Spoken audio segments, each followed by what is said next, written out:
22 is the verse.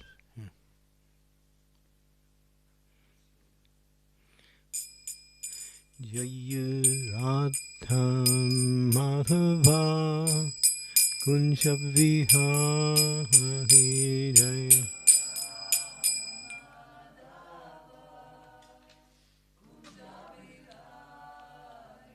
Jai Radha Madhava Kunja Vihari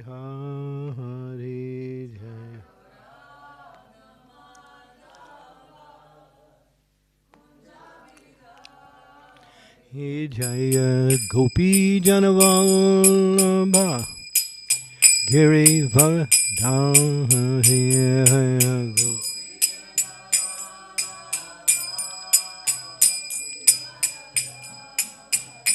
Jaya Gopi Janavallabha Giri Vardhani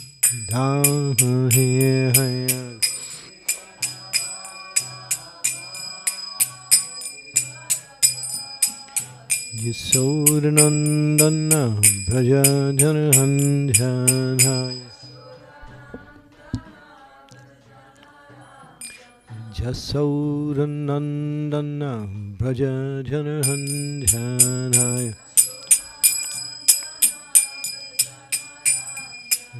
Jamunatira Vana Kyahi Jamun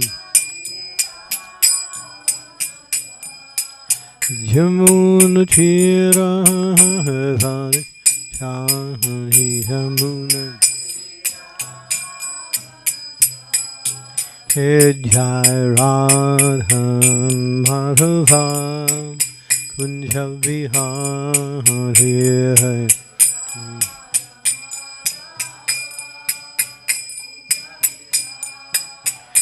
Jai Radha Madhava Kunja Vihari Jai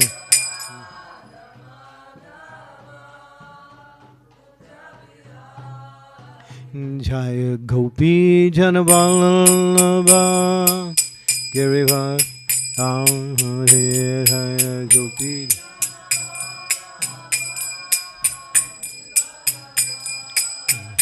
Jaya Gopi Janavallabha Girivardhani Gopi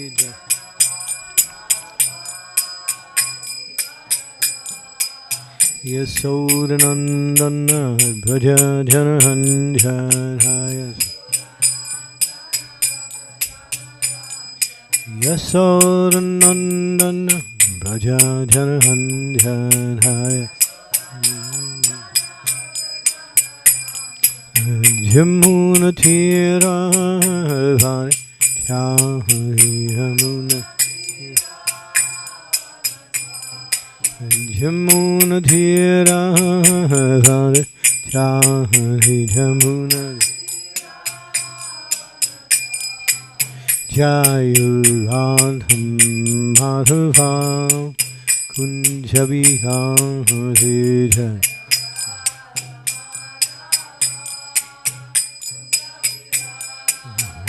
Jai Radha Madhava Kunja Vihari Jai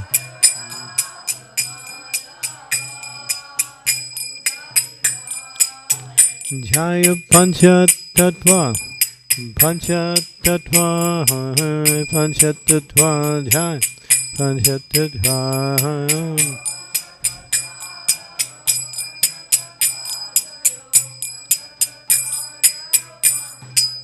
Jaya Gauranitai Gauranitai Gauranitai Jai Gauranitai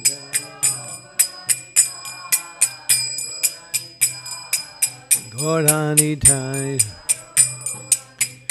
Prabhupada Prabhupada Prabhupada Jaya Jaya Prabhupada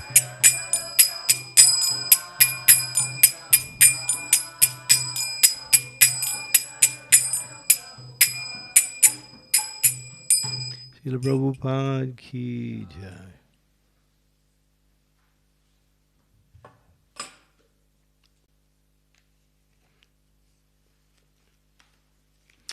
Om Namo Bhagavate Vasudevaya.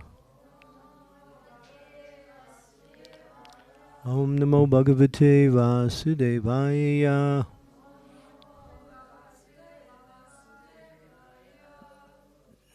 Together. Om Namo Bhagavate Vasudevaya.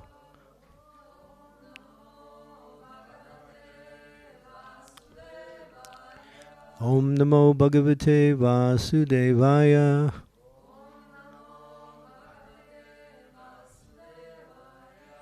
It's a continuation with the chapter, the Paorata process of worship, from Canto A, Chapter 16. This is verse 22.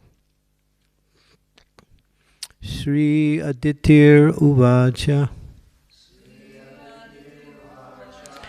Kainaham vidina brahman upastasye jagatpatim yata me satya sankalpo vidadyat samanoratam. Sri Aditir Uvacha. Kainaham vidina brahman upastasye jagatpatim yata me satya sankalpo vidadyat samanoratam. Sri Aditir Uvacha. Kainaham vidina brahman upastasye jagatpatim yata me satya sankalpo vidadyat samanoratam.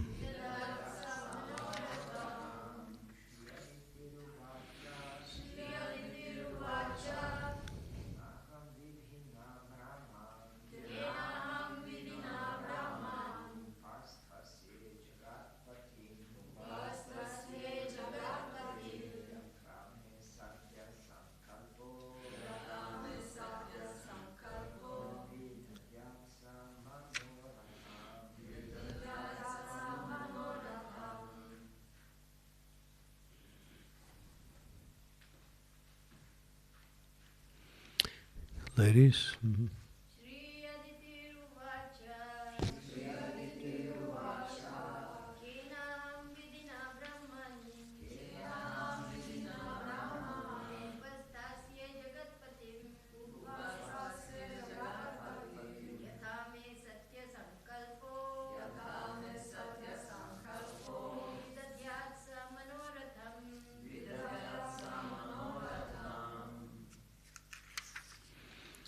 Anyone?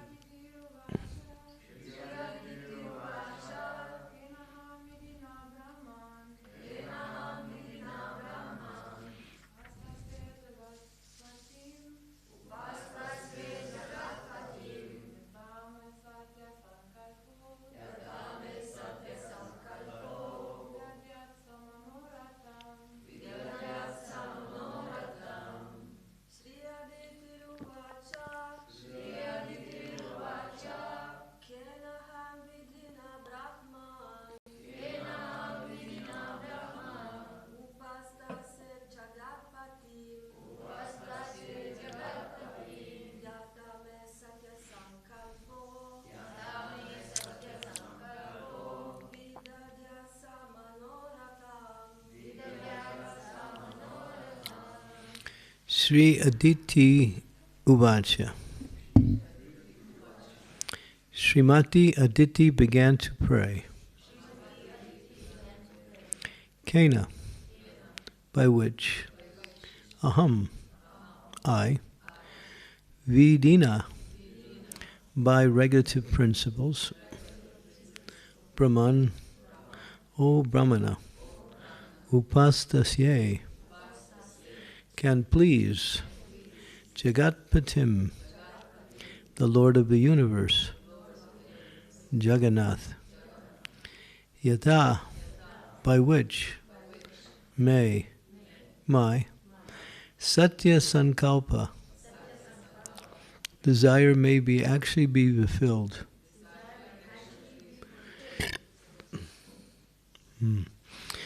Viradat, may fulfill. Sa, he, the Supreme Lord. Manoratam, ambitions or desires. Translation. So now, Kashyapa has given her the idea that whatever she needs to succeed in, she has to approach the Supreme Lord. Now she's asking how to do that. Srimati Aditi says, O Brahmana, tell me the regulative principles by which I may worship the Supreme Master of the world, so that the Lord will be pleased with me and fulfill all my desires. Purport. It is said, man proposes, God disposes. Thus a person may desire many things, but unless these desires are fulfilled by the Supreme Personality of Godhead, they cannot be fulfilled. Fulfillment of desires is called Satya Sankalpa. Here the word Satya Sankalpa is very important. Aditi placed herself at the mercy of her husband so that he would give her directions by which to worship the Supreme Personality of Godhead, so that all her desires would be fulfilled. A disciple must first decide that he should worship the Supreme Lord, and then the spiritual master will give the disciple correct directions. One cannot dictate to the spiritual master, just as a patient cannot demand that his physician prescribe a certain type of medicine. Here is the beginning of worship of the Supreme Personality of Godhead. As confirmed in Bhagavad Gita, Chaturvidya bhajate mam jana sukritorjuna arto jigyasu arharti jnani cha bharatasava. O best among the bards, O best among the bards, 4 kinds of pious men render devotional service unto me. The distressed, the desire of wealth, the inquisitive, and he who is searching for knowledge after the absolute truth. Aditi was Arta, a person in distress. She was very much aggrieved because her sons, the demigods, were bereft of everything. Thus she wanted to take shelter of the Supreme Personality of Godhead under the direction of her husband, Kashyapa Muni. Omagyam timidandasya ganajana salakaya chaksun militamena. Tasmai Shri Gurave Namaha Nama Om Vishnu Padaya Krishna Prastaya Bhutale Shri Bhakti Bhaktivedanta Swami Iti Namani Namaste Saraswati Devi Gauravadi Vacharani Namaste Sasuni Vadi Paschatya Desadarine. Jai Sri Krishna Chaitanya Prabhu Nityananda Sri Advaita Gadadhar Sivasari Gaur Bhaktivinoda Hare Krishna, Krishna Krishna, Hare Hare, Hare Rama, Rama Rama, Hare Hare. Srila Prabhupada ki jai. So, there's the statement here. Unless the desires are fulfilled by the Supreme Lord, desires cannot be fulfilled. You may try to fulfill your desires, but you're under the control of the 2 energies, the material energy or the spiritual energy. You could have a choice which energy you want to put yourself under the control of. If you put yourself under the control of the spiritual energy, then automatically, by Krishna's grace, those desires for Krishna consciousness and of advancement in Krishna consciousness will be automatically fulfilled. And even those desires that are not, but that's not for devotee, that's for people in general. But material desires are also fulfilled by the Supreme Lord because He's the controller of both energies. the spiritual energy and the material energy are under his full control. Maya dakshena prakriti suyate sachiracharam hetunan hinakunteya jagavi parvi partante. And so nothing can happen without the sanction of the Lord, either directly through the spiritual energy or indirectly through the material energy. So we are always controlled. There's no question of being free from any control. When someone tries to be free from control, but then they're controlled by their mind, which is another form of control. So no one can be free from control. So the question is, where do you want to be controlled by? Prabhupada gives the example. You live in a country, and so there are people who are criminals, and those criminals are in jail. So the people who are not in jail, they're controlled by the state in a free sense of way. In other words, they have some freedom, and because they follow the laws of the country. And those who don't, they break the law, they're under the control of the jail system.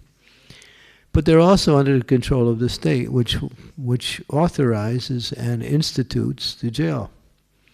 So the state is controlling both the jail and the free people.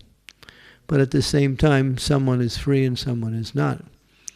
So in the same way, Krishna is controlling both material and spiritual energy. So the question of control is not a matter of being in our hands.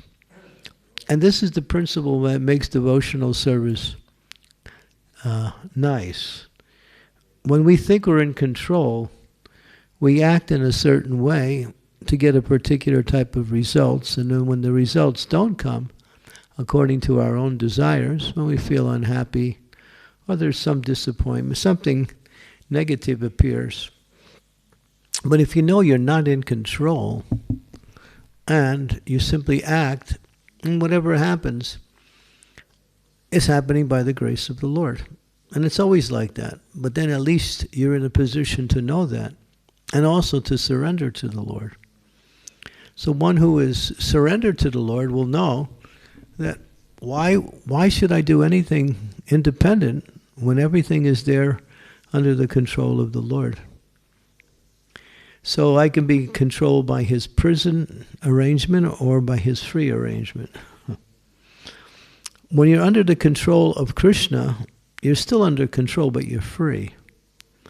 Free, what is that freedom? Your freedom, the spirit is free. It's no longer locked into the mind and the body and the senses, which are dictating how one should live their life and act in that way. So that freedom is natural because the soul is not encumbered. And restriction means material life. There's no restriction in spiritual life.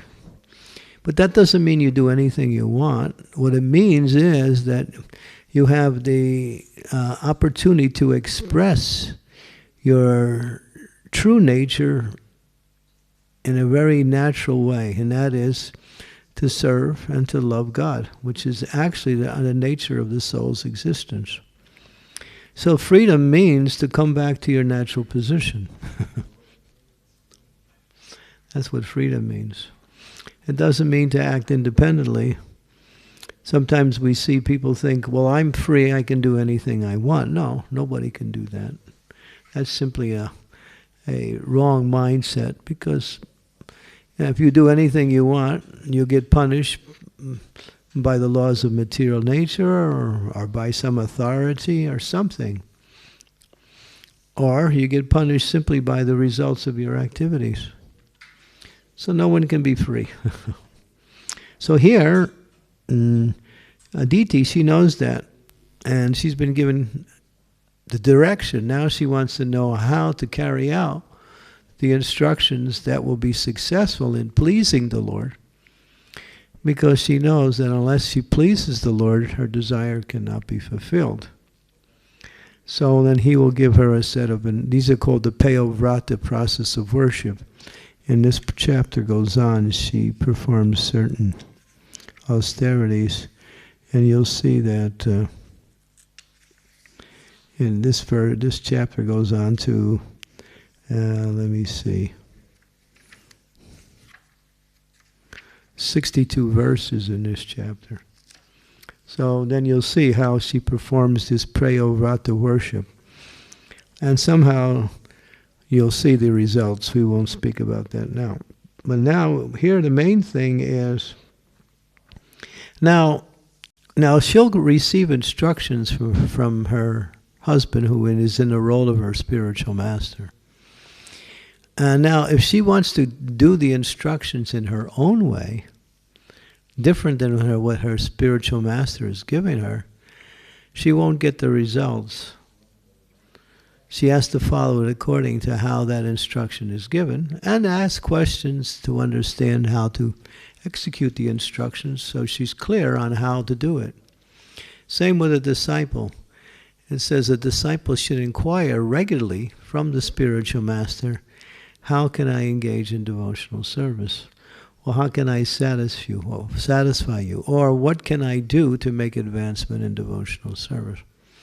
These are questions that must be asked. It's not optional. Sometimes we see devotees, they get initiated, and they don't even contact their spiritual master. They go off on their own, and they think they're okay in their devotional life. But they're not. Material energy is controlling them, and they're thinking they're fine. Because one has to revitalize and revitalize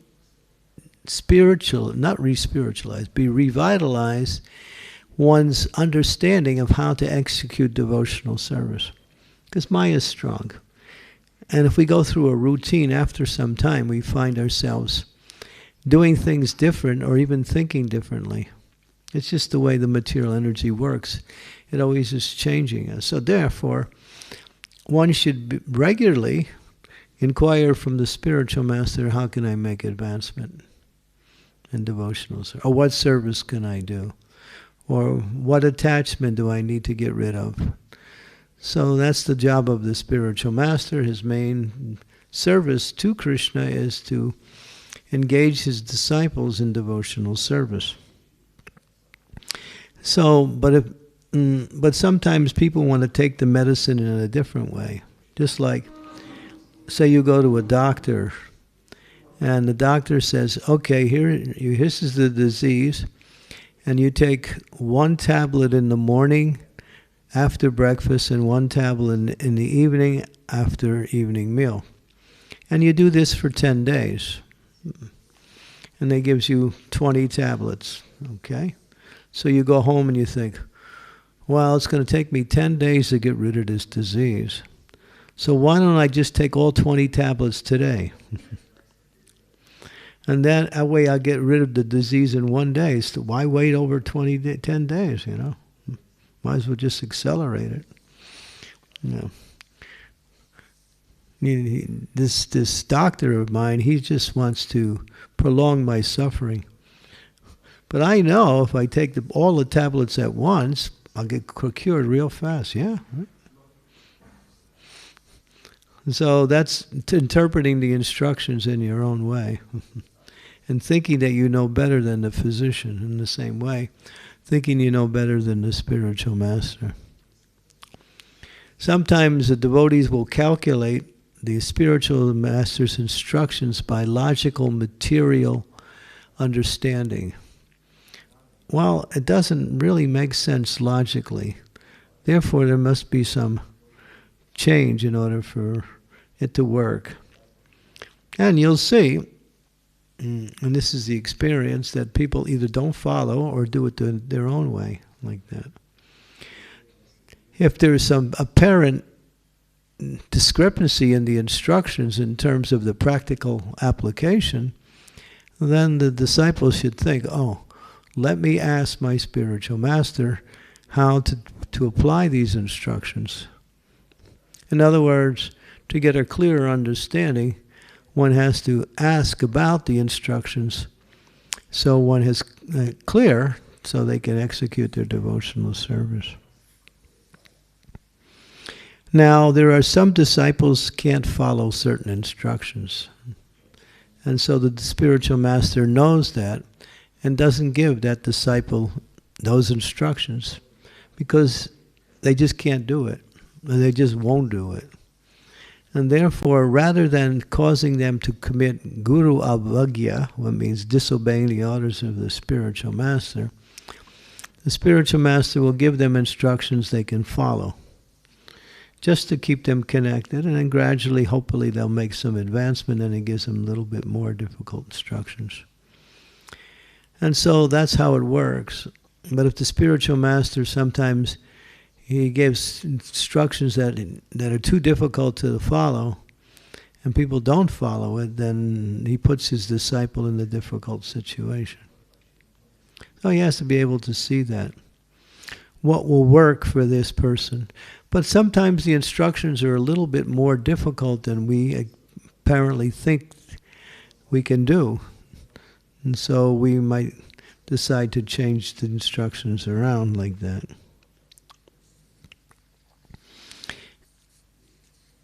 So the spiritual master is always eager to help his disciple, as Krishna is always eager to help every living entity. Therefore, the disciple should be eager to make advancement in devotional service. Like that. So then Prabhupada explains that people come to devotional service from 4 different reasons. Distress. In other words, because of material suffering, which is most of us. We couldn't make it in material world, or we're suffering materially. And we look for another type of lifestyle that will relieve that. We've tried to readjust the material energy to make it work according to how we want it to work. It doesn't do that. So now we think, well, maybe spiritual life is the answer to my problems. So they come to get rid of the distress. Some people come because they're poor, they need money, or they want some extra money. So they know that by going to God and praying to God and worshiping God, and maybe serving God, that they can also gain more material wealth. And then people who are inquisitive, they hear about spiritual life, they see the devotees, they get a little curious, what is this about? So they investigate, and then they come to practice Krishna consciousness to get the experience themselves. And then the last one is those who are searching for the absolute truth. They're looking for the real goal of life. What is the real goal of life? And then they come across Krishna consciousness. And then they take up Krishna consciousness. So Krishna calls these 4 persons Mahatma. Jai. Sisi Panchatattva ki Jai. Why does he call them Mahatma? Because they've come to the right place. Although they may come for material reasons, still they came to the right place. So many people come to Krishna consciousness because of distress. And because of that, they practice devotional service. And as they practice devotional service, don't leave before you might finish this sentence. But after they practice devotional service for a little while, their distress goes away. And then they think, oh, my distress is gone. Now I can go back to material life and be happy. Hare Krishna. So they'll practice and keep their desire for relief of distress as their motivation for spiritual life. But once you come, one should understand that there is another goal, which is the real goal, which is the ultimate goal, which is the perfect goal. Prema Pumartha Mahan, is to develop love for Krishna. That is the only goal of devotional service. So unless one gives up the initial reasons for coming to Krishna consciousness as a means for satisfying these reasons or desires, then one may also then go back to material life after some time after practicing Krishna consciousness. So one has to understand that the nature of the soul is ananda, and there's no ananda in material life. Ananda is in spiritual life. Ananda means bliss, happiness, joyfulness.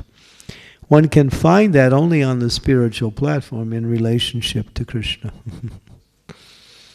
And therefore, if one understands that, one will stick to Krishna consciousness and continue until they make more and more advancement. Then when they get fixed, when they get to the point of nishta, if you want to go, you can go anytime.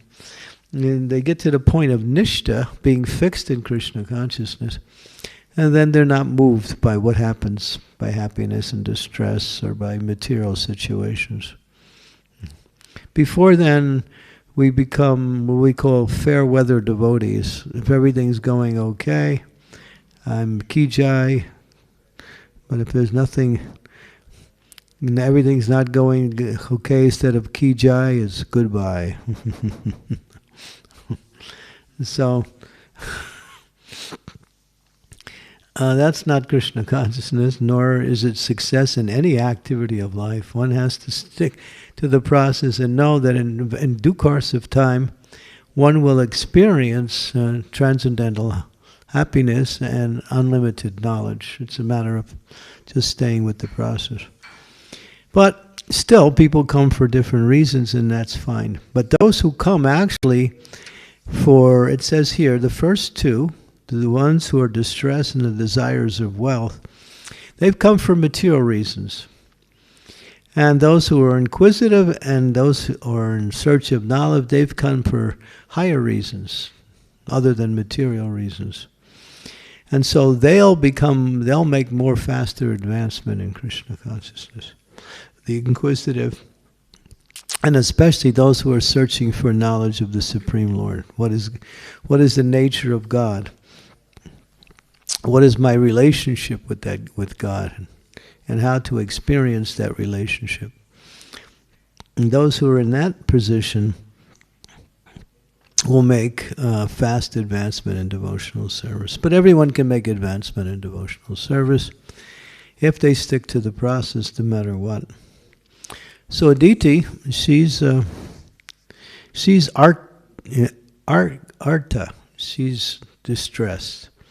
She wants to relieve the distress of her children. The mother becomes distressed when the children become distressed because of the connection.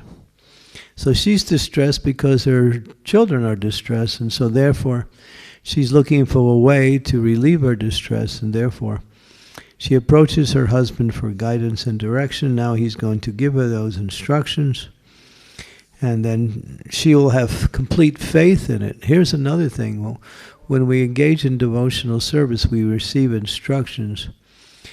We should have faith in the instruction, because by having faith in the instruction, the enthusiasm and the ability to carry it out become more natural and easy. So, yeah, that is required also, to have faith that the instructions are the best thing for me. And not to simply think, well, maybe there's another instruction that I don't know about. Just try to execute the instructions, get clarification on how to do that, and you'll make advancement in devotional service. Okay, so I'll stop here and see if there's any comments or questions.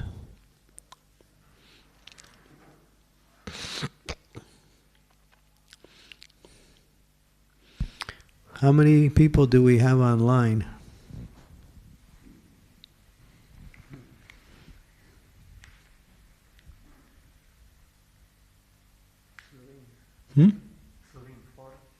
Four? Four? Four. Okay. Okay. Any comments, questions?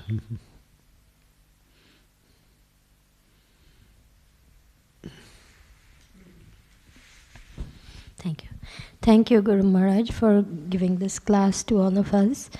I'm a little concerned about this reluctance of us disciples to follow your orders, actually, and why That's we true don't... That's true in Kali Yuga, everywhere.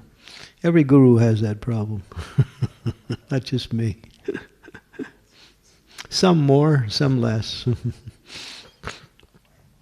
I was just reading some writing about one spiritual master, and he was saying about certain disciples, they just stop writing him, they go away, they do their own thing. But he writes that I don't give them any instructions right now, I just try to encourage them in the activities of devotional service, that's all. So, people are not ready in Kali Yuga to surrender. Kali Yuga is too difficult for people to surrender. Or there's conditional surrender. Mm-hmm. Yes, Guru Maharaj, I'm guilty of this myself, so I'm just thinking. What is actually surrender? I'll see if you can respond to this. This is actually surrender. Let's see if you know this. Okay, I'm going to say one word, and you respond to the word. Okay? Everybody ready? Jump. How high? How high? That's surrender. Spiritual master says jump, and the disciple says, how high should I jump? That's surrender. If you haven't got to that point, you haven't surrendered yet.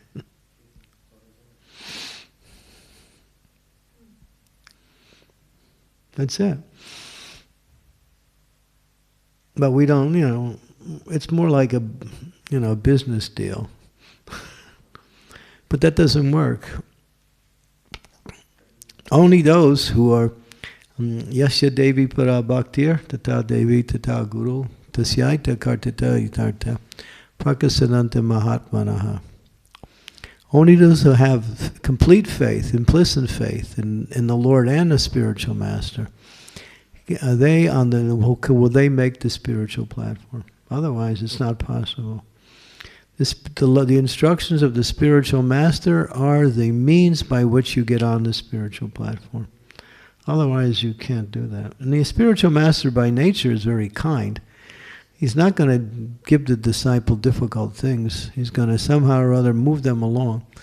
But then again, when he sees there's some attachment or some lethargy, he has to push. And that's important. So, this is just hypothetical. I'm a young man and I really want to get married. But my spiritual master says, this is not a good idea for you. I think it's better, if you stay single. But I'm so hell-bent on getting married, then the spiritual master reluctantly says, all right, get married. Is this what happens usually? You mentioned a particular instruction that is exempt from all other forms of instructions. If the disciple wants to get married and the spiritual master says don't, then the guru will say, okay, get married, but let me see how much you can advance. In other words, getting married or not getting married, you have to show by that choice you make that you're going to make advancement. Sometimes the spiritual master will say, get married. And he said, no, I don't want to. All right, then let me see how much, and then prove to me that you don't need a wife by making advancement.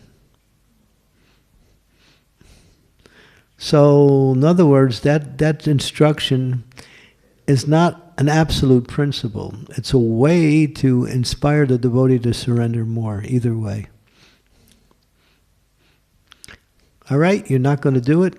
Let me see the advancement. All right, you're going to do it? Let me see the advancement. So, in that case, we leave it up to the disciple. Mm-hmm. But what if by not following they'll end up in more trouble that they are in already? I mean, then the spiritual master will come by and say, follow my instruction. You proved that you can't make advancement on your own, so follow that instruction. Okay. Thank you, Guru Maharaj. Mm-hmm. Yeah.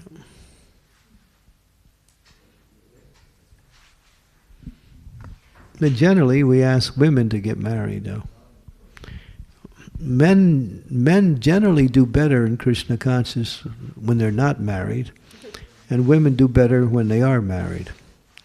So that's a problem. Prabhupada also said that. He said, all the women should get married and all the men should stay Brahmacari. He said that in a group meeting. And then everybody looked at Prabhupada like, what did he say? And then he turned to the temple authorities and he said, you guys, you have to figure out how to do that. All the women get married and all the men stay Brahmacari.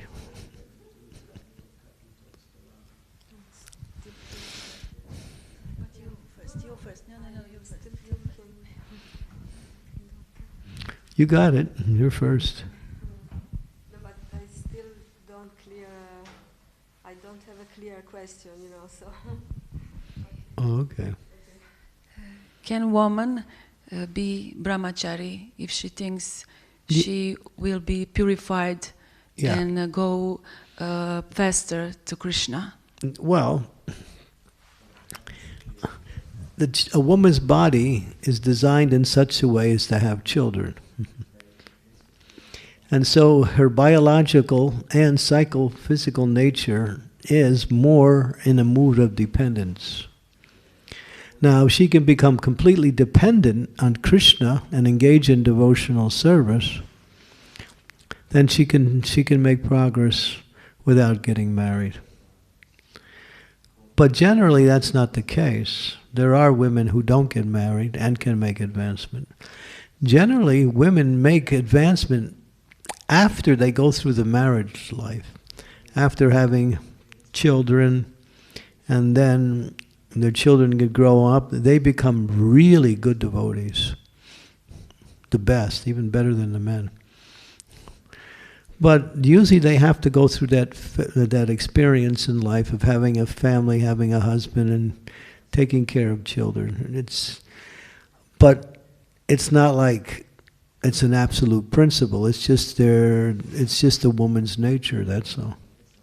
But if you can transcend that nature and stay fixed in devotional service, then the one can stay free from getting involved with married life. That's possible, but it's rare for women. It's hard. It's much harder. I think it's easier for me because I'm too distressed when I'm near opposite sex or relationship.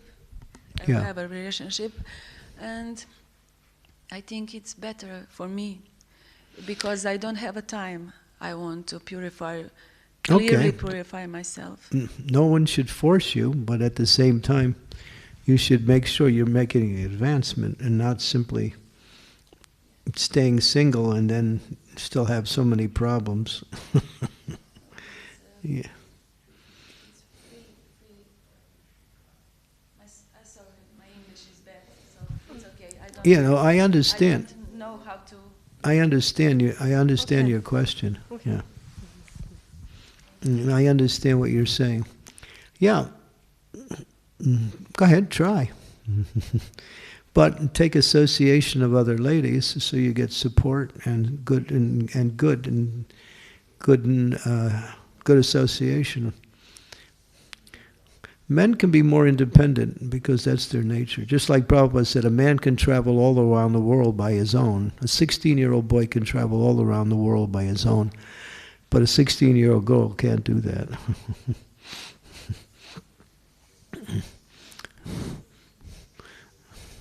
You see, there is a biological, physical, psycho nature between the two. And therefore, the Vedic culture recognizes that and then gives recommendations accordingly. But there are women who never get married and can make progress in devotional service. And we have that in Vedic culture. There are some really fantastic, but usually it takes them a few lifetimes to get to that stage. Okay. Is it all right to I wear this color? Is it right? It's a nice color. Because some guys don't like it. I wear. So is it right or I'm wrong? Well, you have to ask the temple authorities. I don't really know whether you're wearing that color to show that you want to remain. You want to make a statement that you want to remain free from marriage by wearing that color.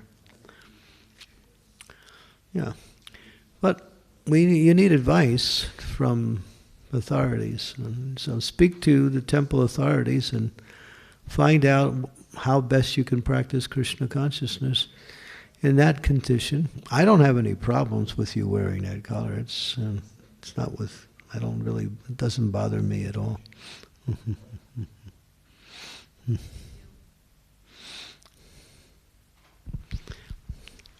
Yeah.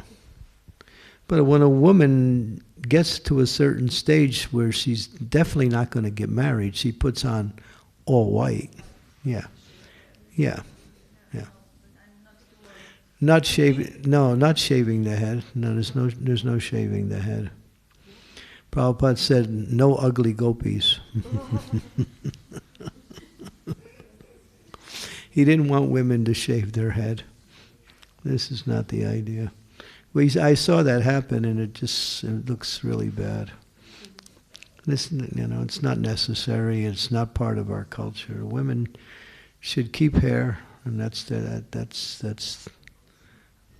proper.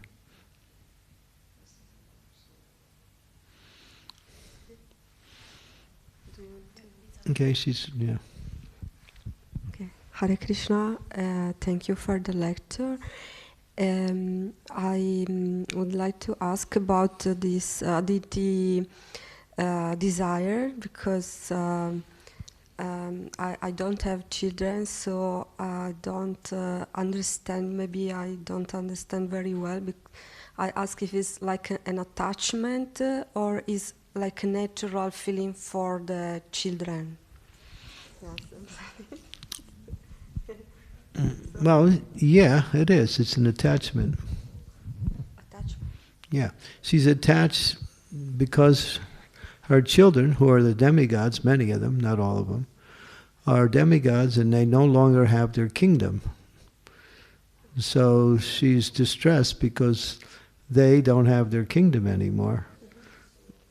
And she's their mother. So, yeah. She's distressed in that way.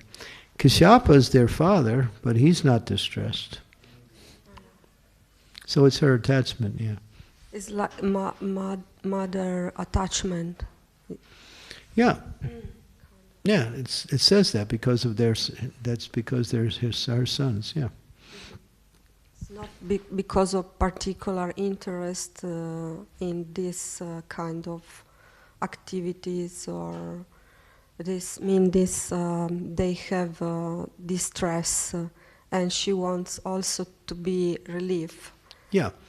She knows they're distressed, and she's distressed because they're distressed. But the father is not in distress. No. Because he has more vision. He can see a bigger plan coming. Yeah. Okay. She can't say it. Thank you. Guru Maharaj, on the subject of, the color of the dress that we are wearing, does it actually help our mental condition and our resolve by changing the color of the dress we wear? Do you know what the saffron stands for? You know what the color saffron stands for? Renunciation? Well, what is it? Take it to another level. Why does that color give you renunciation? Why did orange get connected to renunciation? Why not blue? Why not red or green? Because it's the color of the sun and light, maybe knowledge. You're getting close. It's the color of fire. Fire. And fire means to burn up. So burn up means to get rid of or renounce. So it's the color of fire. That's why that color is being used like that. Yeah. So it's actually helpful and beneficial. It helps to let everyone else know what is your mood. It's not about you. It's for everyone else. And it's for your own understanding. Brahmacharis and sannyasis, they wear saffron. And the grihastas can choose whatever they want, what colors they want to wear, generally. Grihastas wear white, generally, the men. Red and blue before the deity is not allowed. That's mentioned in the Nectar devotion. We don't wear really bright colors before the deity because we don't want to attract people's attention away from the deity and on us wearing bright colors. That's proper temple etiquette. That's in the Nectar of Devotion. You can read that. So then a woman of any age who wants to be renounced can wear saffron? I don't recommend it, no. But I don't have any objection either. I don't recommend it. Some woman asked me, she goes, renounced, I would say, let's see. And continuing the devotional service for a while. And renunciation really means for women is to actually put on white. White is the color, not saffron.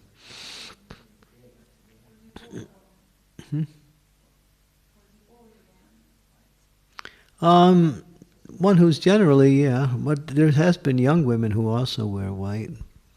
But this cannot be done independently. It has to be recommended by the spiritual master and by the temple authorities. You can't just do it yourself and expect that it's the proper thing. Yeah. It has to be recommended by the temple authorities. Thank you. Because you're sending a message by a certain, like that. When I saw you wearing orange, I thought, wow, she likes orange. That's all I thought. I didn't think you were sending a message. So.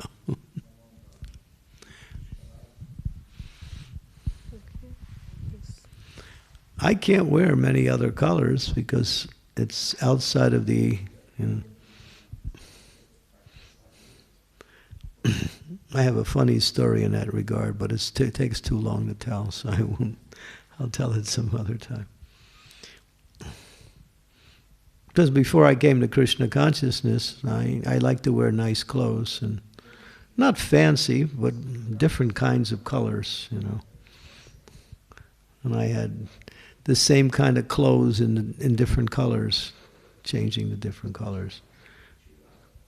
But, when I came to Krishna consciousness, it wasn't a problem. I wasn't thinking, oh, what am I going to do now? I can't have my colors. That was easy. And, but I would recommend, if you really want to stop people criticizing you, and I would recommend you wear just normal colors.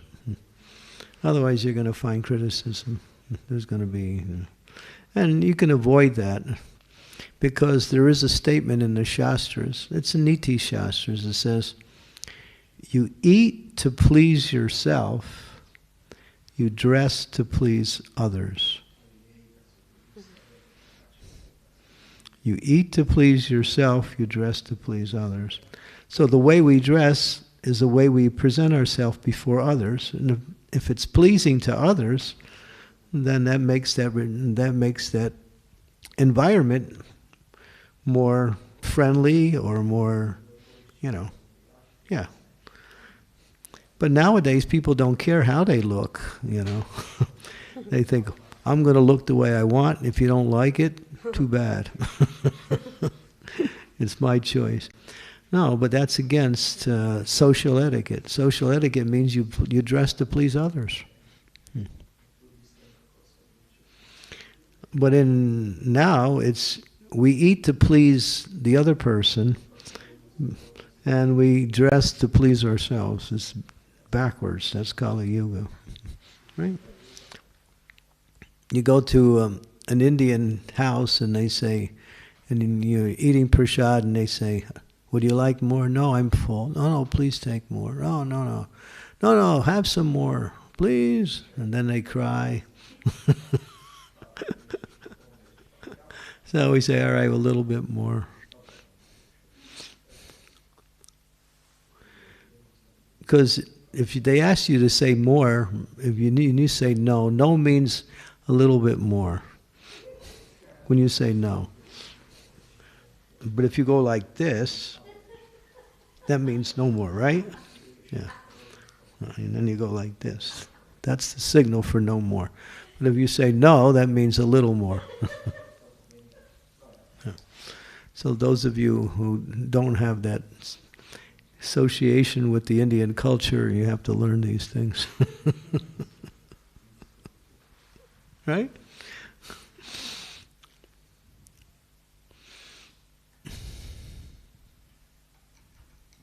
So many sannyasis have gotten sick. It's because they try to please the host, you know. So yeah, but the scriptures say you eat to please yourself and you dress to please others. So I would suggest that you know, in order to avoid criticism and people speaking on the side, better not to wear that, I would suggest. I think maybe it will not be funny anymore after a couple of days. It will not be important for others after a couple of days, but because in other I'm words, not important. People will get used to it.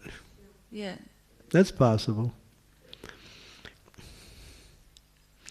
But then you're always going to meet other people. And they won't get used to it. I won't say anything. You have to decide. But my suggestion is to avoid, you know, anything negative. I would suggest you don't follow the saffron program. I'm open to direction of the Guru when I find him. And when I talk him deeply about this, I don't want to talk public, because there is something more deeply. Oh, yeah. Okay. And when I spoke with the Guru that I found, or he finds me, I will be free to change a color if he said to change. Okay. I will do anything like he said. Okay, anything. then that's good. I'm not. You're not attached. Yes. Okay. Well, that's good. Then that's what you should follow. Okay. Thank you very much. Mm-hmm. Mm-hmm.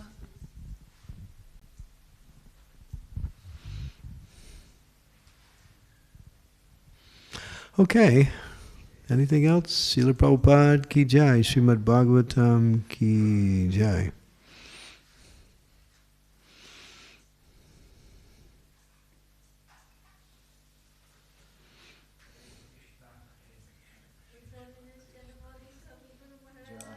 Ki Srila Prabhupada ki jai.